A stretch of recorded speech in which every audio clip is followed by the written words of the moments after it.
solicitamos a continuación al doctor Alfredo Jalife que nos haga el favor de hacer uso de la palabra. El doctor Alfredo Jalife es especialista en neuroendocrinología y es egresado de los Institutos Nacionales de Nutrición y de Neurología y Neurocirugía. Obtuvo en la Universidad de las Américas la maestría en Administración de Empresas. Fue invitado a dar un curso en la Catedral de Treveris en Alemania, galardonado con la Cátedra UNESCO. Es profesor de posgrado en la Facultad de Contaduría y Administración del UNAM en Geopolítica y Negocios Internacionales, profesor de licenciatura de la Facultad de Ciencias Políticas y Sociales del UNAM. Fue profesor de Geografía Económica, Relaciones Internacionales y Finanzas Internacionales en la Universidad de las Américas. Le cedo el uso de la palabra al doctor Alfredo Jalife.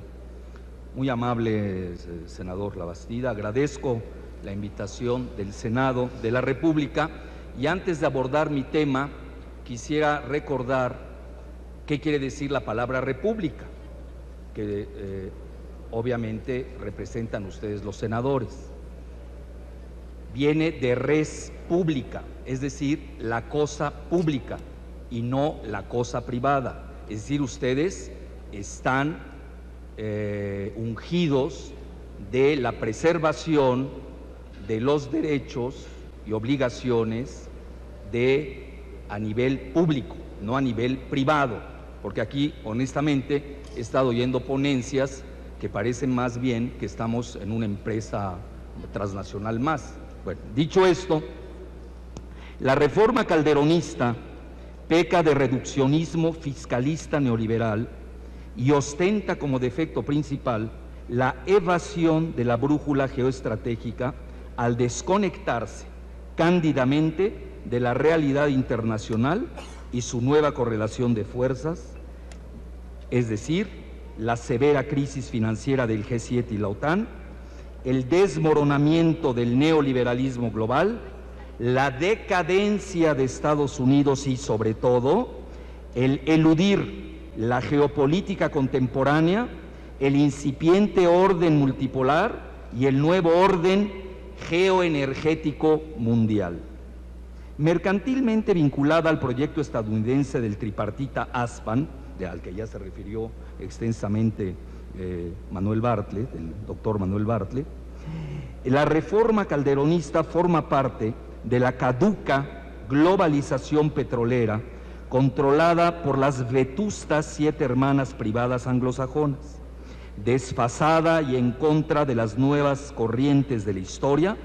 Tampoco toma en cuenta la grave crisis financiera global, la consecuente insolvencia de los grandes bancos anglosajones y españoles que controlan a las virtuales petroleras adquirientes y, peor aún, elimina el intrínseco valor geoestratégico del petróleo como una característica del nuevo poder mundial.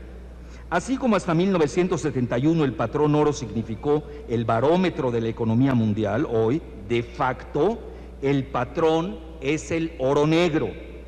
¿Cuál es la prisa para tomar decisiones precipitadas y unilaterales como la que aprobaron sobre los biocombustibles, que pueden ser erróneas y hasta letales? Hoy la desprivatización, renacionalización y o reestatización de los hidrocarburos significan la verdadera modernidad. Y cito al diccionario de Oxford Illustrated, ¿qué significa modernidad? Que veo se está usando en sentido contrario. Cito: la tendencia de los tiempos presentes. Cierro la cita.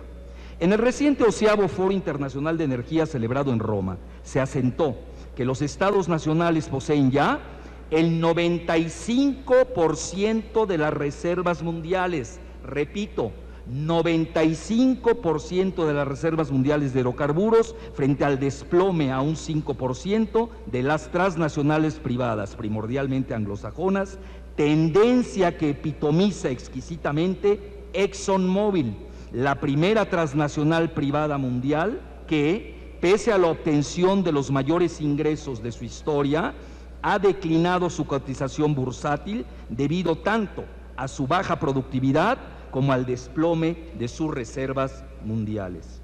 Como consecuencia de la debacle militar anglosajona en Irak, los protectores de las añejas 7 hermanas transnacionales privadas, se ha gestado un nuevo orden geoenergético mundial que beneficia a los estados nacionales productores de hidrocarburos que detentan alrededor de la mitad del total de 3 millones de dólares, trillions en anglosajón o trillones en anglosajón, en fondos soberanos de riqueza, provenientes en su gran mayoría de los cuantiosos ingresos del oro negro que ha roto la barrera psicológica de 147 el barril.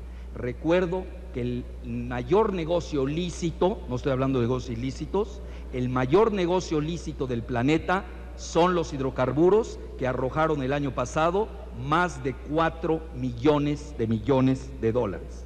El rotativo británico neoliberal de Financial Times cataloga a las principales empresas estatales como las nuevas 7 hermanas del siglo XXI: Gazprom de Rusia, Aramco de Arabia Saudita, NIOC de Irán, PetroChina, Petronas de Malasia, PDVSA de Venezuela y Petrobras de Brasil, que han desplazado a las otrora omnipotentes transnacionales privadas anglosajonas, las añejas 7 hermanas, que en la década de los 70 del siglo pasado llegaron a controlar hasta el 80% de las reservas mundiales. Más aún, este es un dato que proporcionó un gran empresario nacionalista, que es hasta familiar de los padres fundadores de Brasil, Ricardo Amaral, que además tiene un doctorado en economía y en finanzas. Se calcula que en los próximos 20 años los países productores del Golfo Pérsico obtendrían a un precio módico de $80 el barril un colosal flujo de caja que equivale a casi el 75% del Producto Interno Bruto Mundial actual. Nos encontramos en un nuevo orden geoenergético mundial. La demanda sustancial es dominada por China, India y aún por los mismos países del Medio Oriente, mientras los principales países de la OCDE y la OTAN han pasado a segundo término. El centro de gravedad mundial de la demanda se ha trasladado de Estados Unidos a China y esta última marcará mayormente la tendencia en los precios. Del lado de la oferta, el centro de gravedad de la geoenergía se ha desplazado al Golfo Pérsico, la nueva placa tectónica geopolítica del planeta. La grave dificultad de las transnacionales privadas anglosajonas yace en que han perdido su posicionamiento en el Medio Oriente, donde se encuentran las principales reservas de petróleo convencional y donde básicamente pueden invertir las compañías nacionales pese a su estrecha relación con Estados Unidos y Gran Bretaña.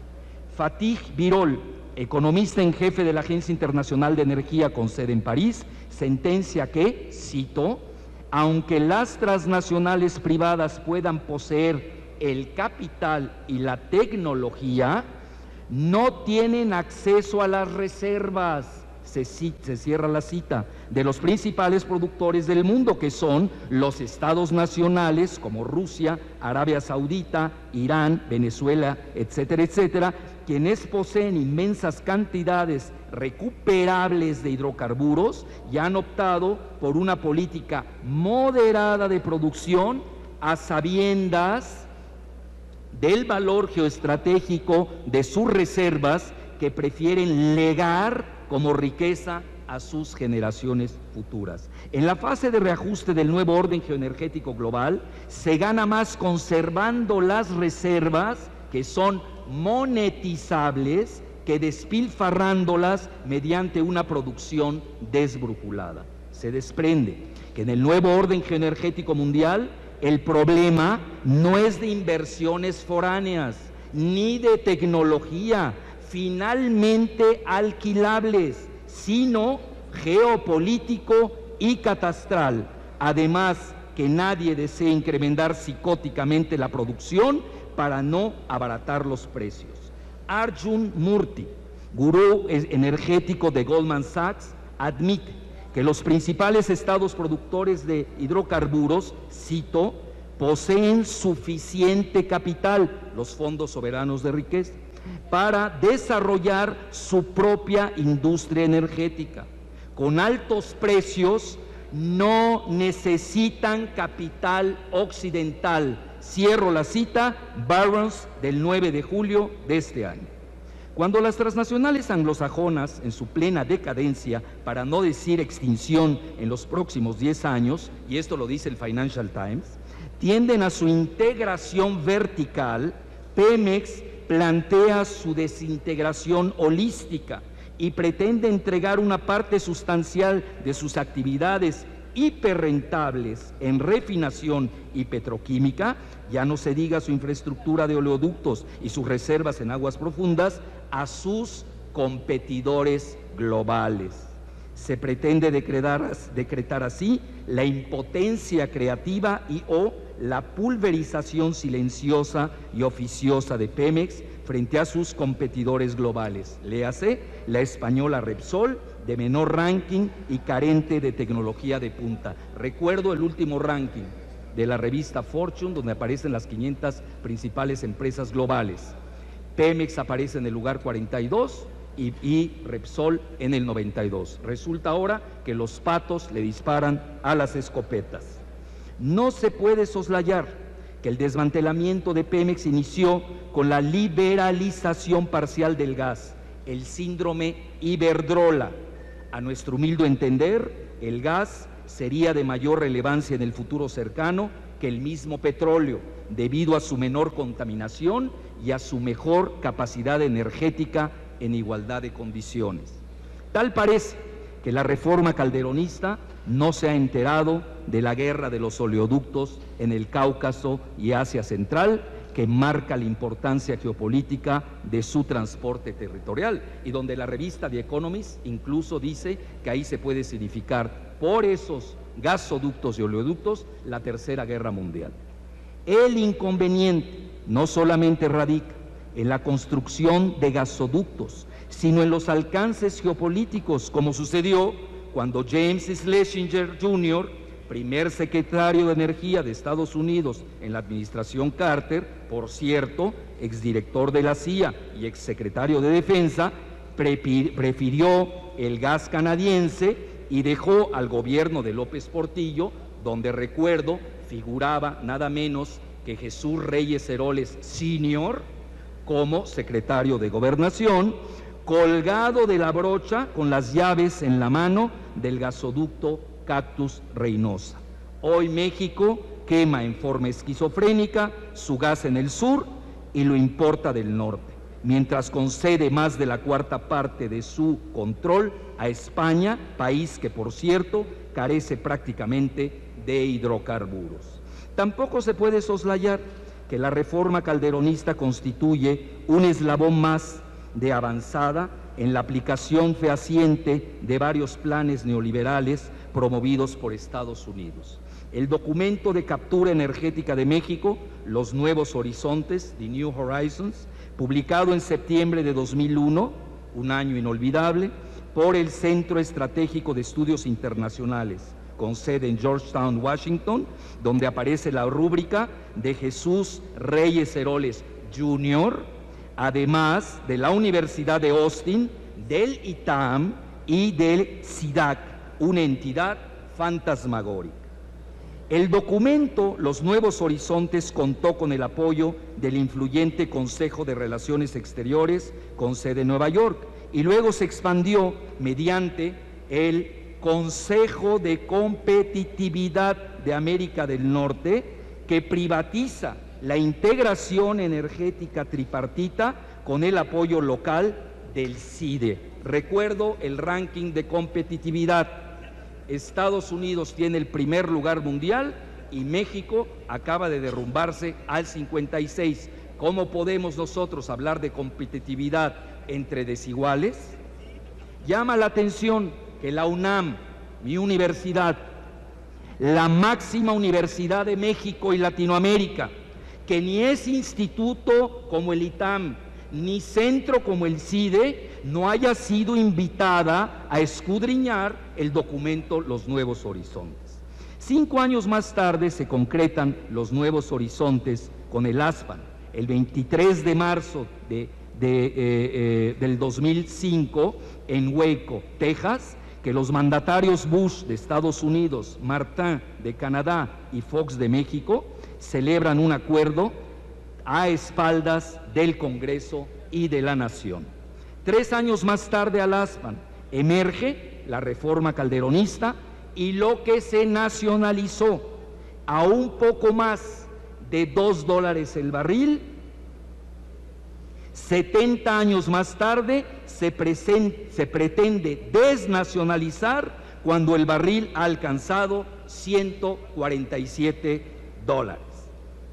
En contrapunto, en Brasil cunde la presión gubernamental, empresarial y ciudadana para renacionalizar en su totalidad a Petrobras, que controla el Estado en 55%.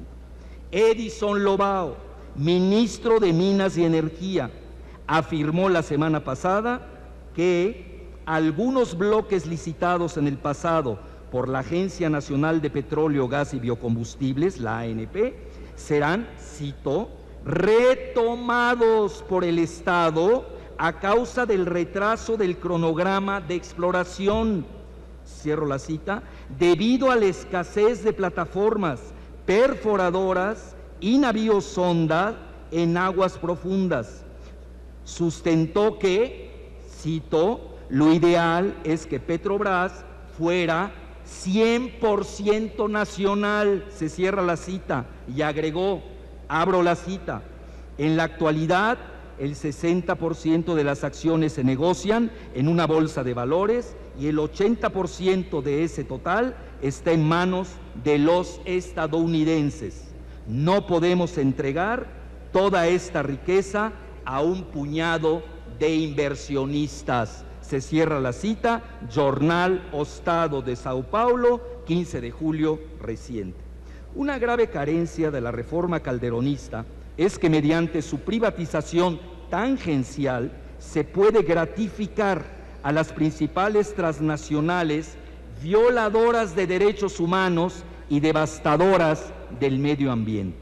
En sus componentes detectables, en medio de una deliberada ininteligibilidad, la reforma calderonista se parece tanto a la fracasada privatización de Boris Yeltsin, que sumió a Rusia en la inopia, así como a la captura de la riqueza de los hidrocarburos en Irak, se recuerda, un país invadido por las transnacionales privadas anglosajonas. Vladimir Putin, antes de dejar la presidencia, después de haber multiplicado 5 veces el Producto Interno Bruto, repito, multiplicado 5 veces el Producto Interno Bruto en 8 años, gracias primordialmente a la desprivatización, renacionalización y o reestatización, firmó una ley que restringe la inversión foránea en 42 sectores estratégicos que incluyen la energía, las telecomunicaciones y el sector aeroespacial. Bueno, hasta las televisoras y la radio, con eso les digo todo. Cualquier inversión foránea, privada o estatal, requerirá de permisos especiales de un comité presidido por el primer ministro. The Financial Times, 5 de mayo reciente. El flamante presidente ruso Dmitry Medvedev acaba de firmar una ley para desarrollar las inmensas reservas del Ártico, exclusivamente por las empresas estatales, con un mínimo de 5 años de experiencia. Toronto Star, 19 de julio reciente. Rusia nacionaliza así la extracción de las aguas profundas del Ártico, donde se ubicaría el 25% de las reservas planetarias de hidrocarburos. Pareciera que los relevantes países productores de hidrocarburos le dan la vuelta a la privatización doméstica y o foránea mediante la eclosión de empresas estatales que han florecido en Rusia y China. En realidad, bajo el modelo de la globalización financiera, todas las privatizaciones domésticas son parcialmente, cuando no mayoritariamente, foráneas, debido a su cotización y control en las bolsas de valores de Wall Street y la City. Sin el control financiero de los estados, en el mejor de los casos, cualquier mañana las reservas de hidrocarburos pueden pasar darwinianamente a manos de las transnacionales foráneas mediante una captura hostile takeover bursátil. Los países del G7 y la OTAN que cobijan a sus transnacionales petroleras privadas exigen lo mejor de los dos mundos. Reclaman la apertura de los países productores, valetudinarios militarmente, mientras cierran el paso a las inversiones foráneas bajo el ardid protector del patriotismo económico y o el nacionalismo económico, como sucedió en marzo del 2005, cuando la estatal Chinese National Offshore Oil Corporation pretendió adquirir con dinero fresco por 18,000 millones a la californiana Unocal, que finalmente fue adquirida con papel chatarra bursátil por Chevron Texaco. Cabe señalar que la californiana Unocal es el tercer principal miembro del estratégico oleoducto BTC, Bakú, Tbilisi, Ceyhan, que conecta el mar Caspio al mar Mediterráneo.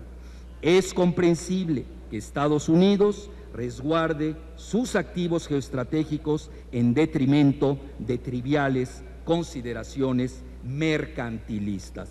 Recuerdo incluso un reciente artículo del geoestratega estadounidense Henry Kissinger, quien, precisamente debido al temor que existe en Estados Unidos a que los fondos soberanos de riqueza del BRIC, es decir, de Brasil, Rusia, India y China, y de los países productores del Golfo Pérsico, no se lleven las joyas estratégicas de Estados Unidos, por lo que ha escrito de que se debe frenar y poner restricciones a sus sectores estratégicos, sobre todo en el sector energético. Entonces yo me pregunto por qué, si dos potencias del tamaño de Estados Unidos y Rusia consideran al petróleo como arma estratégica, ¿por qué México no lo hace? Sorprende que México, un país muy vulnerable desde el punto de vista militar, cuando su principal fuerza ha sido su pacifismo y su otrora gloriosa política exterior antes de ser descuartizada por Castañeda Guzmán, ignore, al riesgo de su propio suicidio, las alertas geopolíticas de las dos principales potencias nucleares como Rusia y Estados Unidos, que definen a los hidrocarburos como arma estratégica. Bueno, conclusión, me salto. En el contexto de la mayor crisis multidimensional de la historia y de la disgobernabilidad global que conjugan la crisis financiera del G7 y la OTAN y las crisis energética y alimentaria en medio del cambio climático, la reforma calderonista se abre temerariamente a la participación rentista y asociada de parte de sus competidores transnacionales, cuando hay que cerrar las ventanas domésticas frente a los vendavales externos con el fin de meditar sabiamente sobre los alcances de las exequias del viejo orden mundial unipolar y su también caduco orden geoenergético transnacional, frente al asentamiento del incipiente nuevo orden mundial multipolar y su flamante orden geoenergético estatal, cuando no se sabe a ciencia cierta la capacidad empresarial de las empresas privadas domésticas y o foráneas congraciadas, cuando muchas de ellas se encuentran en franca insolvencia financiera y peor, cuando ni siquiera se conoce la identidad del próximo presidente de Estados Unidos, con quien negociar el destino del TLC, el ASPAN y el Comando Norteamericano de Defensa Aeroespacial. Y ya, concluyo ahora.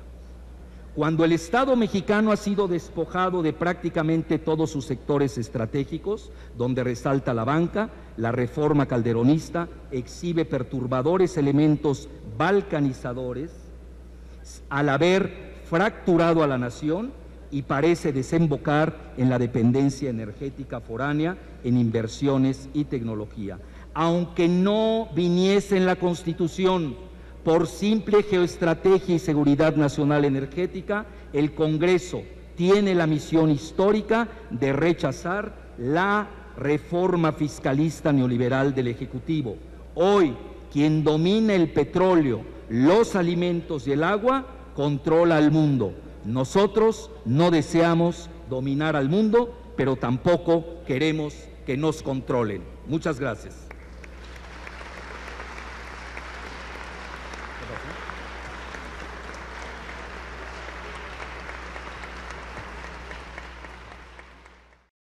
Solicito a continuación al doctor Alfredo Jalife que nos haga el favor de hacer uso de la palabra. Bueno, en la invitación viene relaciones con compañías extranjeras. Yo hasta donde me quedé, no nos especificaron si las relaciones son nada más jurídicas o geopolíticas. No entiendo ninguna relación jurídica sin un orden geopolítico mundial.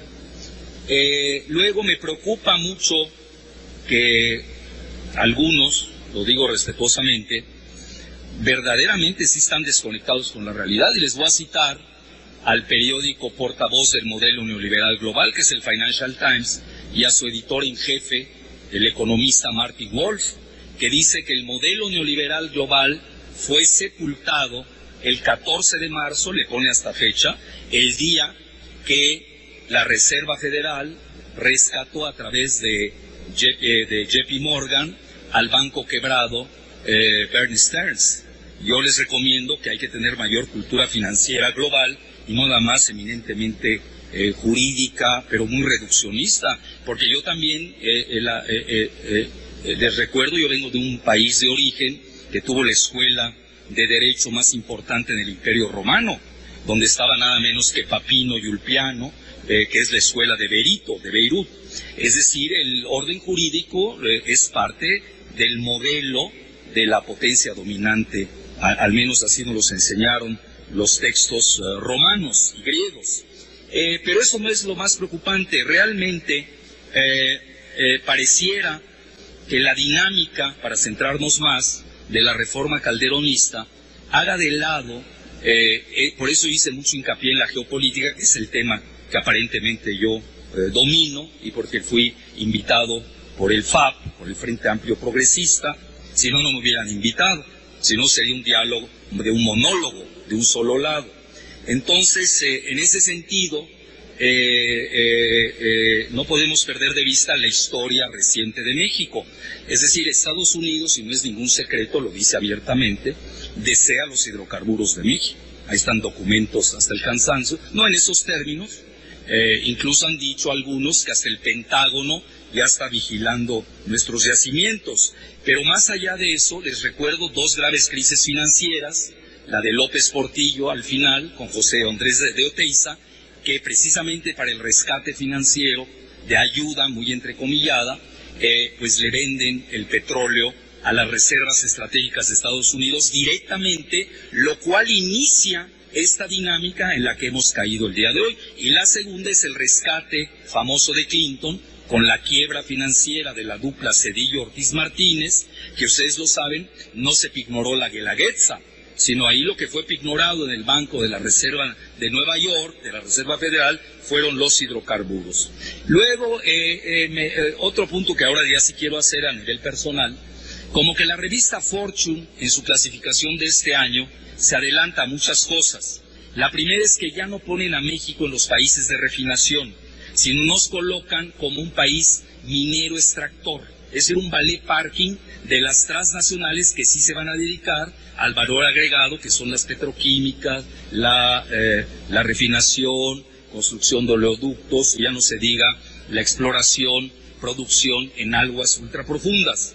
Pero en este tenor, a nivel jurídico, también les quiero recordar, para no ser, dos cosas, sobre todo al licenciado Estrada. El arbitraje no es moderno, como usted dice, discúlpeme. Yo no soy abogado, pero tengo una cultura universal. Es una temática que vienen manejando los rabinos desde hace más de 7,000 años, así que tampoco es novedosa. En segundo término, sí les sugiero que lean detenidamente 3 hechos de la historia cuando nos vayamos al arbitraje, y que está vinculado con los asuntos de poder militar.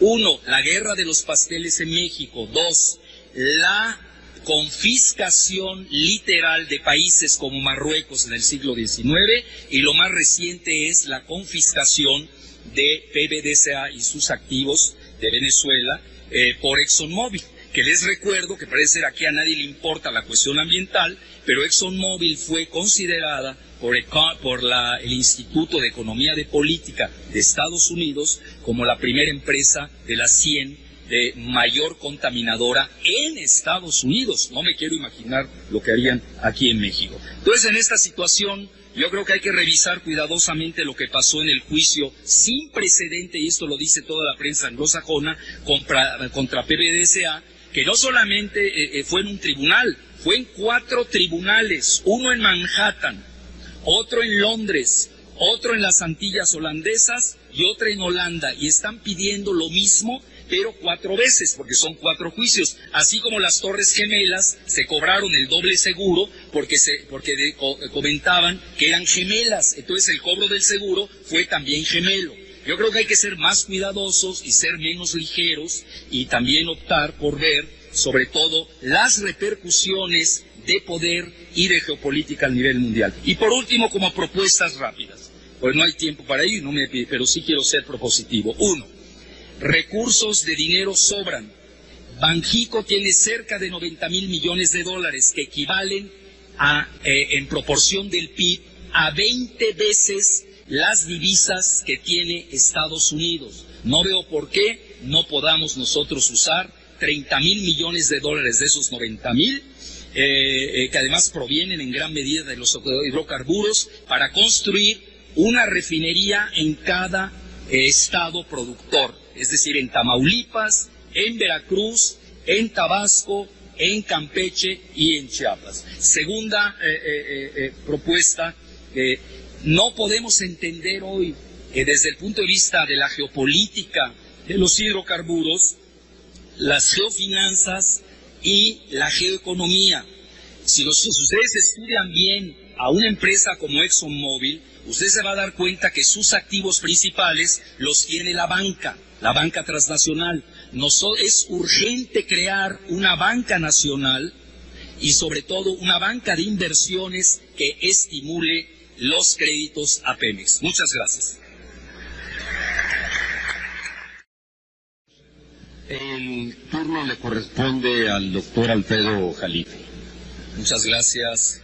Bueno, pues primero la réplica entre los debatientes. No me gusta pontificar, licenciado Estrada. Usted tiende mucho a pontificar, da adjetivos con ton y son. Y disculpe que yo le diga que su postura no solamente es reduccionista, sino muy ingenua desde el punto de vista geopolítico.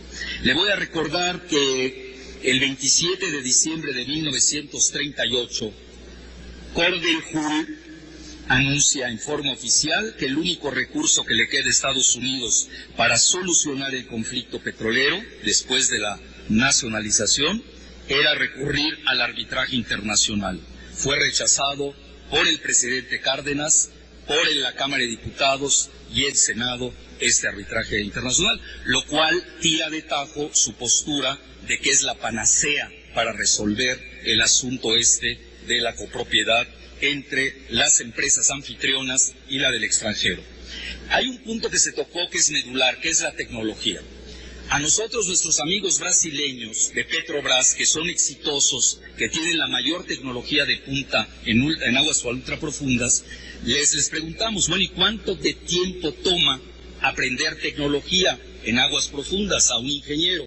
Nos dijeron, y estoy hablando de los ingenieros de Petrobras, los exitosos, 2 años.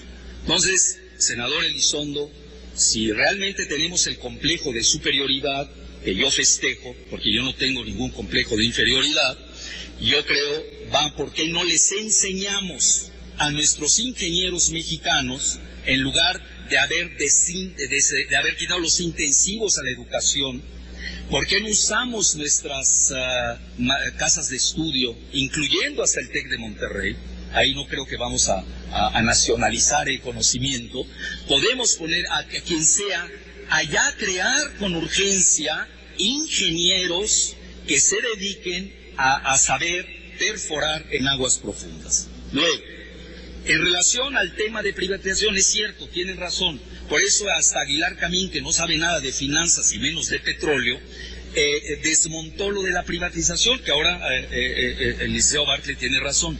Lo que pasa es que en los términos de la globalización no se usa el término privatización, y Calderón y consortes no mienten cuando lo dicen. Yo les voy a citar al Oxford Analytica de la Universidad de Oxford del 10 de abril, cuyo título sobre la reforma de Calderón dice lo siguiente: liberalización ambiciosa y radical. ¿Qué quiere decir? Liberalización donde nace el modelo neoliberal desde Adam Smith, en el país de Adam Smith, significa el thatcherismo y el Reaganomics económico, es decir, la desregulación de la globalización financiera. Así lo están aceptando en el centro del neoliberalismo global y la globalización, que es Gran Bretaña. Ahora, yo realmente no creo, yo no aquí ni me gusta pontificar y tampoco me creo uno iluminado para decir que yo soy del lado del retroceso, yo soy del lado del progreso. Yo lo único que les puedo decir, con todo mi respeto, es que en el sexenio pasado, al que usted fue secretario de Energía, licenciado Elizondo, y le contesto respetuosamente porque usted ha sido respetuoso. Por eso no le quiero contestar a otros que han sido irreverentes. Entonces, porque a mí me han enseñado, yo vengo del Medio Oriente, que cuando se nos invita, se nos trata bien al anfitrión. Es decir, no se vale ofender cuando quiera cualquiera de ustedes que han ofendido un debate sobre Rusia y Arabia Saudita, lo hacemos en las propias embajadas, pero sin inmunidad. Y nos vemos ahí de tú a tú. Pero yo aquí voy a ser respetuoso de este Senado que me ha invitado, lo cual agradezco. Entonces le contesto respetuosamente, licenciado Elizondo, de que, y ahí dejo la bibliografía de Rusia y Arabia Saudita en el fondo. Usted cita, y la corta mi frase, cuando yo digo cerrar los vendavales externos con el fin de meditar sabiamente sobre los alcances de las exequias del viejo orden mundial unipolar y su también caduco orden geoenergético transnacional frente al asentamiento del incipiente nuevo orden mundial multipolar y su flamante orden geoenergético estatal, cuando no se sabe a ciencia cierta la capacidad empresarial de las compañías privadas domésticas y o foráneas congraciadas, cuando muchas de ellas se encuentran en franca insolvencia financiera, como es el caso del principal banco del mundo, que es Citigroup. Concluyo, yo creo que de ahí no habría ni siquiera discusión. Si usted me demuestra que la globalización sigue vigente como modelo, yo retiraría todo mi debate y mi ponencia. Pero si yo le demuestro que estamos viviendo épocas de retorno del nacionalismo y de nacionalizaciones en el G7, cuando Alemania, Gran Bretaña y Estados Unidos están rescatando a su banca privada. Ya ni hablo de España, que ni cuenta en esto. Entonces, ahí sería muy temerario, muy ligero, y tendríamos ahí, sí, sería el peor pecado capital, regalar a unas empresas privadas el último recurso que nos queda en México y que significa nuestra segunda independencia del nuevo México. Muchas gracias.